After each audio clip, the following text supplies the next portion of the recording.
नमस्कार सखींनो, sunshine food चॅनलमध्ये तुम्हा सर्वांचं मनापासून स्वागत आहे।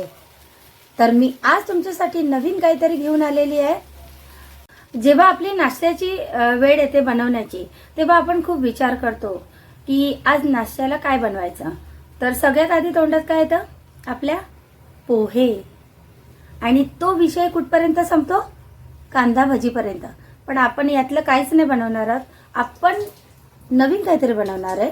म्हणून मी तुमच्यासाठी नवीन काहीतरी घेऊन आलेले आहे, तांदळाचे बटर उत्तप्पा। तर गप्पा गोष्टींमध्ये वेळ न घालवता रेसिपीला सुरुवात करूयात। तर सगळ्यात आधी आपण गॅसवरती पॅन ठेवलेला आहे गरम करायला। त्याच्यामध्ये आपण टाकणार आहोत बटर। जसं बटर पिघलायला लागला की त्याच्यामध्ये आपण टाकणार आहोत तांदळाचा घोर जो बनवलाय तो।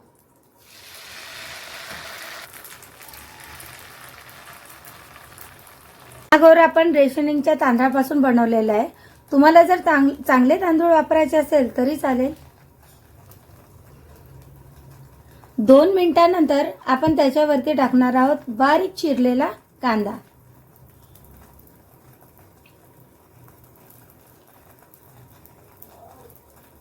बारीक चिरलेला टमाटर हलका टाकायचे, थोडं थोडं। नंतर तुमच्याकडे गाजर असेल तर गाजर पण टाकू शकता, नाहीतर तुम्ही स्किप करू शकता। त्यानंतर बारीक चिरलेली शिमला मिरची आणि बारीक चिरलेली हिरवी मिरची।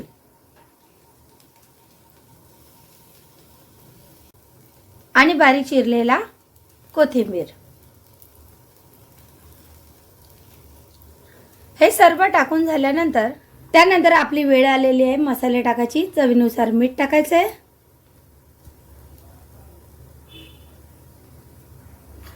चिमूटभर हळद,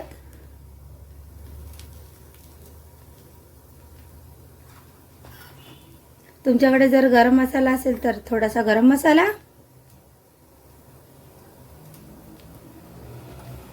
आणि लाल मिर्च पावडर।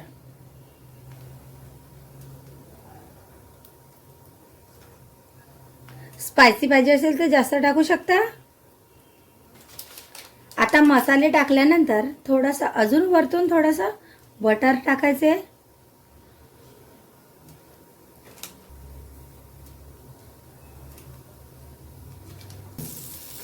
आता आपण पलटवणार आहोत।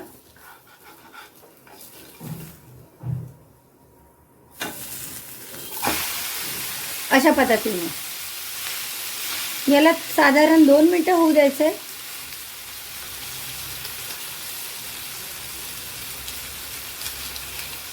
वरतून थोडासा बटर लावणार आहोत।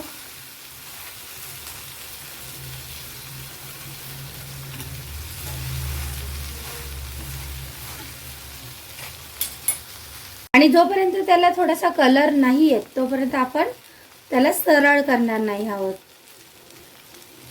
जेव्हा आपण याला उलटा करतो ना, तर थोडासा हलक्या हाताने असं प्रेस करून घ्यायचं आहे, कारण जे पण आपण मटेरियल टाकलेले वरतून ते सुटायला नको म्हणून।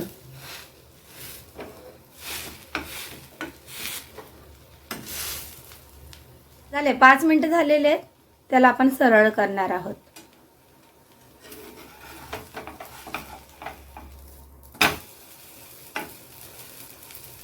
तसं की तुम्ही बघू शकता खूप छान असा लालसर कलर आलेला आहे। आणि ते जे सगळे आपण मटेरियल टाकलं होतं ते पण छान फ्राय झालेले आहेत, म्हणजे याचा अर्थ चांगले शिजलेले पण आहेत त्याच्यावरती। आता आपण एका डिश मध्ये काढून घेणार आहोत।